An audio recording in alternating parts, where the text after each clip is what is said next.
प्यारे बच्चों, आज हम झांसी की रानी के दीर्घ प्रश्नोत्तर पर विचार करेंगे। रानी लक्ष्मीबाई की चारित्रिक विशेषताओं का वर्णन कीजिए। रानी लक्ष्मीबाई अपने पिता की इकलौती संतान थी। लक्ष्मीबाई ने बर्छी, ढाल, कृपाण और कटारी को अपनी सखियां मान रखा था। नकली व्यूह रचना, शिकार करना, सैन्य घेरना, दुर्ग तोड़ना, यह सब उसके प्रिय खेल थे।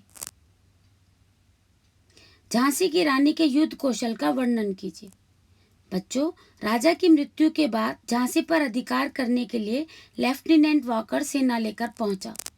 रानी को यह बात स्वीकार्य नहीं थी। रानी लक्ष्मीबाई तलवार लेकर मैदान में कूद पड़ी। वॉकर और रानी के बीच दोनों में घमासान युद्ध हुआ। वॉकर घायल होकर वहां से भाग निकला। रानी सेना का संहार करती हुई आगे बढ़ी। उसने ग्वालियर को अंग्रेजों से छीन लिया, परंतु पीछे से ह्यूरोज के आ जाने से रानी गिर गई। तब भी रानी ने हार नहीं मानी। वह मार काट मचाती हुई आगे बढ़ती रही। अंग्रेजों ने मौका देखा और रानी पर वार किए और रानी मृत्यु को प्राप्त हो गई। आशय स्पष्ट कीजिए। इन पंक्तियों का आशय है कि इसमें खुशी और दुख का भाव निहित है।